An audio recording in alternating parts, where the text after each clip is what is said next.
l'UDPS consolidera le pouvoir jusqu'à la venue de communautés des Losako. Nzambe aleki bango nyonso na nguya na makasi.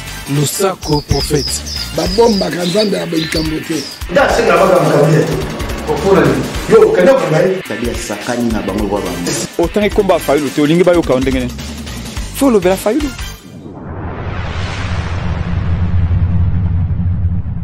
Mesdames et messieurs, nous sommes ici au Palais du Peuple, donc à l'extérieur du Palais du Peuple, Potozo Abandeko, Oyobaye, Koyoka, Mukonzi Mboka, na discours à État de la Nation, Ozako le Kamet, Okutana Bandeko, il y a IDPS, on a senti comme si l'IDPS, présence à Bandeko, IDPS, Baye Mingite, Ezapona Nini, Baza dessus.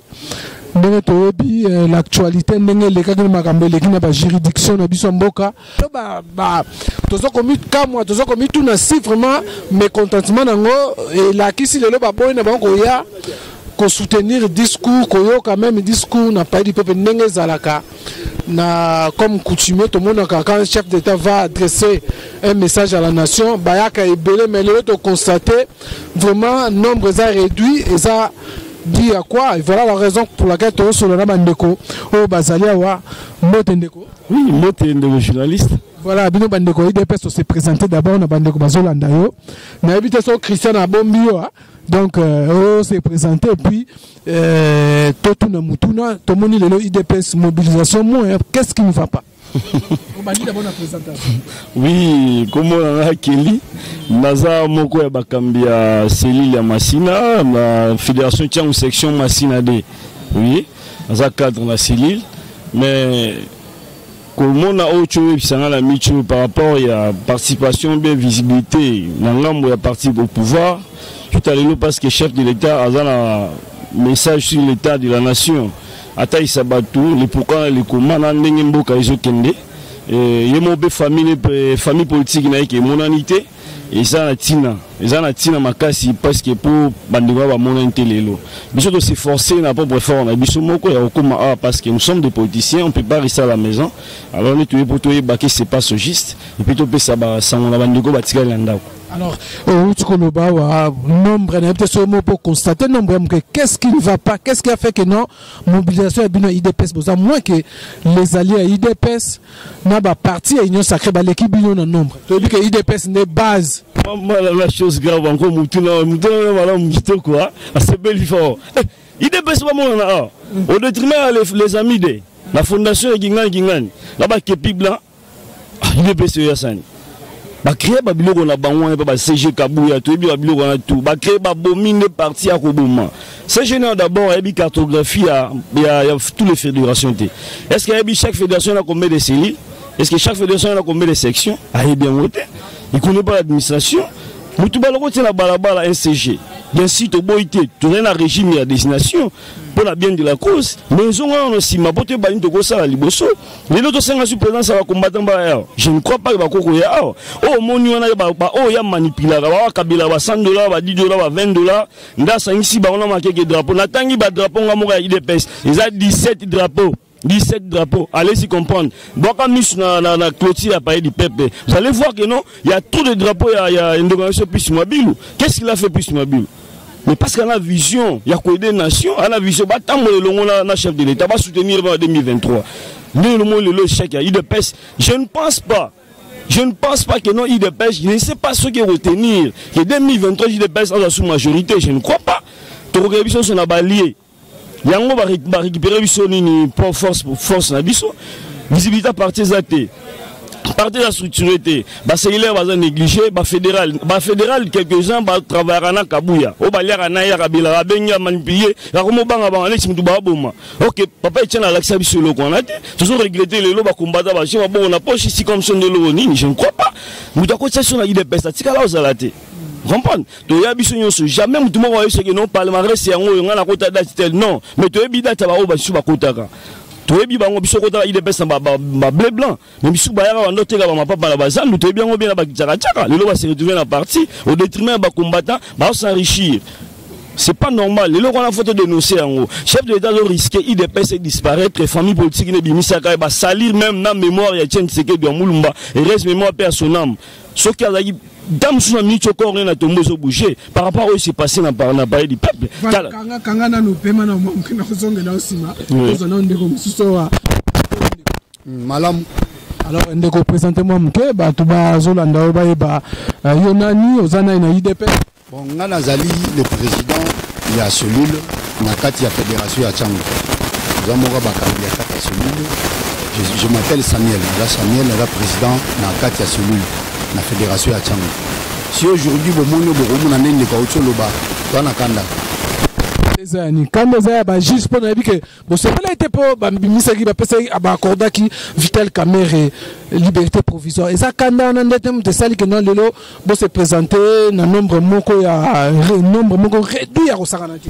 En tout cas mamukuti ya Kamerhe Italie tabisoté comme na biso ali mais gestion ya parti mais gestion ya parti na dolo bela Augustin Kabouya le secrétaire général de l'IDPS Kabouya yebi makambo sala très bien. La lire où vont les choses. Toko risque de mettre au monde déjà. Un politicien a la manette politique à mon avis en 2023. Tout le monde il parler du peuple Awa. UDPS avec 17 drapeaux seulement. Péaba tout le Kabouya fabriqué à Bango. Moi je suis le président cellulaire. Sauf que la section machine à 2, la fédération à Tchango. Au Touni na Yebani. Tu vas battre au Kamba base, tu vas battre Belé Simana Biso tout Kamba. Mais les lots sont ok. Bah cellulaire va négliger, bah sectionnaire négliger quelques fédéraux. Il y a Kinshasa, pour toi on a 4 fédérales à Kinshasa. Moi on va funa le Kunga Tchango. Donc toi on a 4 fédérales à Kinshasa. Mais quelques fédérales va aller à Kabouya. Mais bah sectionnaire, le cellulaire sont rejetés. Les autres membres du parti n'en parlent même pas. Alors surtout aussi on a chef de l'État. Je crois que ce président doit attendre l'année mais Azana Batou Balanda Makambo Baïbisaï que UDPS déjà parti Koufi. UDPS est à Linda Kouane à limité. UDPS c'est la pyramide de renverser aujourd'hui. Pour bayo, pour un endroit dans parti, il faut passer par limiter comme un pire petit Kabouya. Surtout un pire petit n'a été. Surtout défendre Rabat, tout est défendre Rabat valeur au sein du parti. Mais mon tour ben l'ambition n'a UDPS à zaté. To bandi UDPS, moi j'ai commencé l'UDPS à l'âge de 17 ans. Aujourd'hui j'ai 39 ans d'âge. Na umeli to moni makamuna kata parti mais c'est que Kabouya do sala lelo a détruit parti. A détruit parti parce que Batnyo Subaza a sauté la puissance mobile, Baviomboso, comment il dépêche à la force Yanzela, mais il dépêche à mon anité. Bakabouya va combattre vision fachi. Pour Bangon ne va gagner. Mais tous les bisabango boyi. Bas c'est la mandat ou. Mais Natchango va au côté. Soka ye, à Kouta Nabiso, Bagabiso va tout diriger à Makam. Parce que c'est nous les combattants. Tobundi tozu pouvoir ba ça biso no ba combattre ba délinquant ba combattre ba tanga tibazila tant autorité que nos position pas ni délinquant soit ni mwana gité maintenant nous sommes au pouvoir ba zu ba leki na bango to yebi bango tina ba carré mine bazali e koya eya partis ya biso nous sommes des combattants de l'IDPS na ba tchang wana toujours reconnu to ba to sali kombo to bundi bitumba alors Kabouya sengeli afungola gestion ya parti administration fungama ou bien atika so do kokate atika pour alaxi biso mutia mabe so que tienne bisika da razo ka biso marambo et obe balobi donc mukia lingana lo bayangwana voilà alors to baksa susumbe kwaza pembeni awa mbote ndeko mbote monsieur journaliste na moni longa ko lemba boy ro baksani se présenter par rapport à bandeko ndenge balobi ndenge pe constate zo sala wa on ne sent pas l'IDPS ici n'a pas dit peuple mais tout le monde ba parti ya ba président Mbosso ba Poussuma Bouilou ya ba parti ba l'IDPS mobilisé au 40 mais bino IDPS c'est comme si bozongisi nga vraiment nazo déplorer vraiment gestion ya IDPS et ya ba dirigeant actuel à IDPS pendant tous les 3 ans où bazana commande à parti donc parti ezo kita seko kita donc to sale remarque to zo côté la mutute to lia paye pas mutute to bandaka IDPS na bampiaka na biso tous les autres so demereka na bampiaka elingo lo bateke o biso to koma ko sala sous culte de personnalité comme les autres les fonds non nous ne sommes pas là pour ça mais lo ezo comme ça biso eza que vie 3 ans au bango baza kati ya ko gérer parti donc parti ezo kita seko kita lelo soko tali na esplanade ya palais du peuple romona ke IDPS ezate 17 drapeaux na eza quelques bato balokoti na bango donc ba mobiliser na bango te basa na ka pona ko se contacter ko tamba na ba gipache IDPS ba mobiliser te IDPS za raso ba yoki likambu ya fachi bango moko ba ye Non, lokota, IDPS atika lo yate soka yoki, ba mobilisaka. So muta bisoki soki ba yoki ba wana lokota. Ba mobilisaka nde ba parti tout mobilisaka. Comment muta ko ya ko lika moyen mongo. Donc faut mobiliser les gens, et faut mobiliser batunde batwazo so courage akoya. Vous comprendre. Les lots sur le plan mobilisation c'est zéro. Sur tous les plans donc ce côté la visibilité exacte. Jusque là toke na 3 ans. Et ce côté bien projeté bien une fusion à l'avenir au monde qui est en 2023 toujours risque de rater son majorité. Or ce n'est pas chose autre zolinga et comme la biso tala makambo yocho leka na majorité fabriquée à FCC ne même biso. Mais on tous se préparer en conséquence. Ba dirigeant na biso bazaka na sima bazota la tête donc bazako se contenter kana vie à l'X donc ba mon on dirait fin du monde ba FCC PCP la mais le bazaka ta kolela ba mon na doit être à bango ezate ke ba mon na ka l'X on dirait au continuer libela non on a zaki na ngwa kolobande ngwa na monsieur journaliste. Alors pour nous abatu mususu siko boso mon ndenge avenir il y a chef de l'État pour l'élection 2023. Est-ce que bien que le discours est salama déjà à Wanakati, comment bien on a palpé réalité on a en tant que membre à IDPS, national déjà que en 2023, Bali à IDPS ne va pas député Belé. Biso IDPS, je pense que Rosalara n'a pas. Donc se retrouver pendant mais majorité Rosalara mais il y a battu sous Bali. Au biso to bando linga to bisata 100 ou bien 150 députés balié ba ko appuyer biso atana 150 musus pour tous primature mais quota la penda bo donc ça passe parce que un politicien à ça moto azomo na musika ça te moto otala ka lelo non voilà. Alors même question, comment vous avez l'IDPS, est-ce que vous avez la capacité à avoir majorité comme Ezala qui non 2023 tu as majorité pour te diriger Mboka Malamu par rapport à la devise à IDPS. Merci d'abord pour la moutouna et ça n'a pas si paiement. Moni baloba na vie que notre demain c'est aujourd'hui. Hein? Mouton a préparé pour la lobby à Bandaran de l'eau. Il va mourir ça de l'eau au bâtir dans ça au lobby non. Secrétaire ne ba message na robenga secrétaire général oui. N'a pensé libre parce que la politique a pensé à Moutouté parce que nous sommes tous des intellectuels. Il avait commencé au moins de tourner dans la province Moussoussou. Pourquoi c'est ça qui tournait? C'était pour préparer à Mingi, il y a Batounaï, au Bada plus proche. Si vous voulez ce qui n'a pas moi intérêt, moi, je vais cautionner. C'est ça qui tournait. Ça, j'ai mon mazoban dans la province. Secrétaire mon mazoban au Kitame dans la fédération dans la CELI. Vous espérez majorité de l'Assemblée et où bien je vous dis vrai que ce Kadima salaire qui ça va comme Augustin Kabouya possible Kadima Augustin Kabouya l'équipe vous aurez des problèmes sérieux avec les combattants. Il ne mérite pas le faire. Il ne mérite pas d'être député. Il ne mérite même pas. Bada Batouba même Sony na parti qui doit passer. Bada Batouba même Sony. Je voulais préciser une chose. C'est-à-dire quoi? Biso de bina ma auto ebi na mambotali et quoi du parti bataille ça biso de sorte à leader toi ba leader fabriqué na ba leader inné donc là ba leader mo fabriqué c'est normal ba jury na temps parce que ba ebi sans ça qui be mototé comment leader peut manquer humanisme c'est pas normal basti ka nyo so charge mon pas chef de l'état allons au kamamboka qui dans parti après espérer majorité en 2023 anya ba lever pas tété là je vous dis zéro je te dis zéro. Vous n'en aurez pas. La politique au même Bimisa Oyo, déshabillé Pierre Bola, Saint-Pierre, et ça politique le Kouta. Bah, et bien le débat ça là. Soit il y a l'administration à partir de Atika. C'est le moment. Atika na Atika. Moi, pourquoi biso dans la critique à démission? Pour la nuit, le pas la mission. Je peux démissionner demain matin que non, ça ne tient pas, je démissionne. C'est comme ça. Et puis on s'est lavé, c'est ça, un télo. Moutamay la mon en musique. Je démissionne moi en tant que jeune à Tiki. Oui, le rôle à Tiki, c'est comme ça. Mais si le bon président, on l'avait donné un mandat spécial, bien sûr. Mais il fallait CDP, ils ont pouvoir, non? Pour autant de jours, non? Mais d'abord, c'est bateau la Bible, parti, pour autant de jours. Chico. Convention démocratique du parti, non? Bah, on va organiser congrès. Va travailler entre partis pour durer à 30 jours.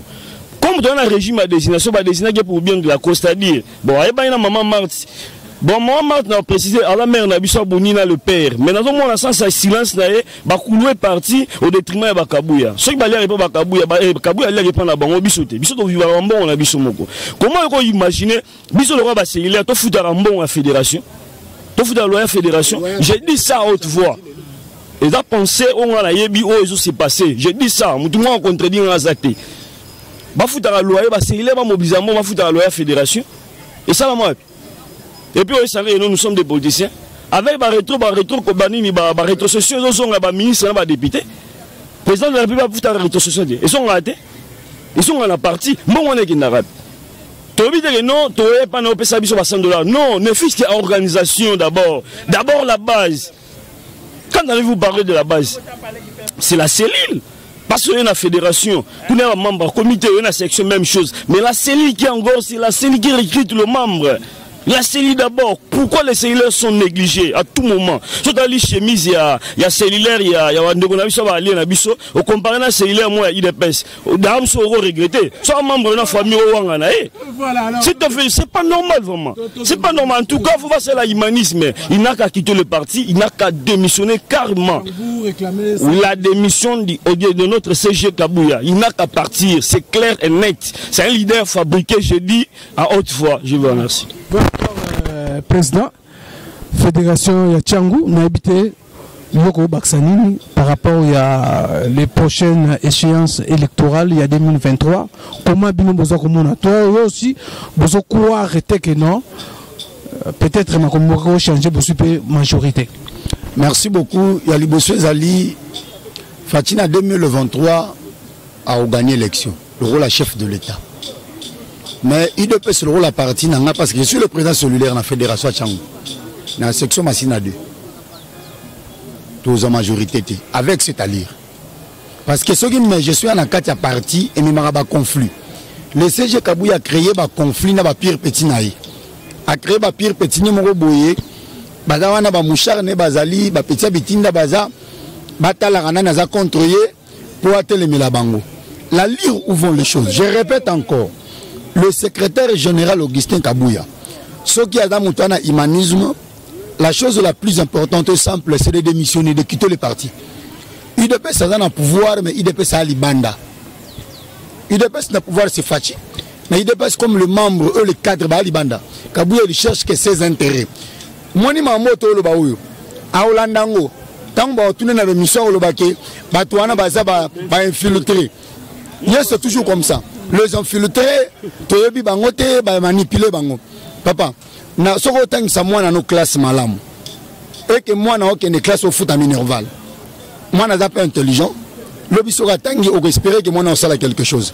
Mais moi, je suis un peu yo papa qui ne dit misambongo libando que ba makango ndaku no bomango nzala o s'attendre à l'éducation malam na bana. La lire où vont les choses. IDPS en 2023 risque de majorité, mais IDPS a 40 ou 50 députés. On a sur le rôle de conducteur à base. Et ça que tout travailler, tout ça ne fût que 100 ou 120 députés dans l'IDPS et permettre sous la majorité, plutôt l'Assemblée nationale, plutôt primature. Parce que ce qui IDPS a sali au-delà de 100 députés, automatiquement, primature raison on n'a pas la biso IDPS. Après, tout au Kaboula.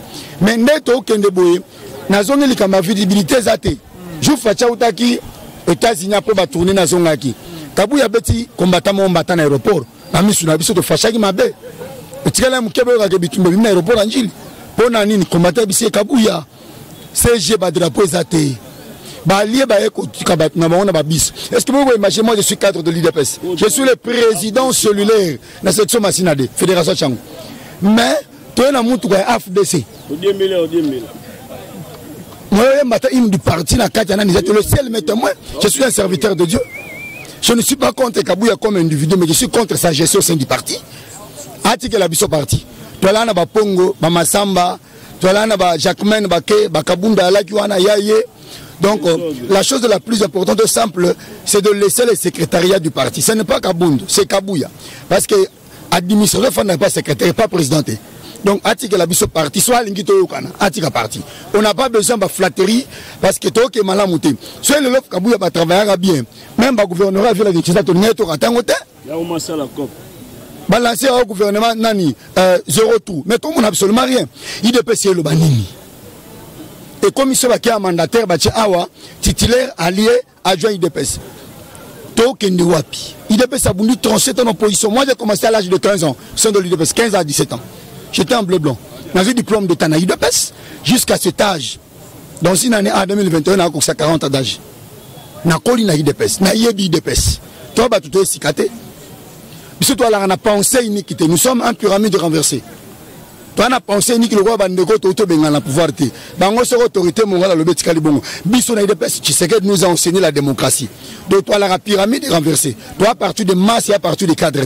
Donc, et c'est un obtempéré, soit l'iniquimia, que le laisse sur le parti. Ati que la biso chef de l'État dans Makambo.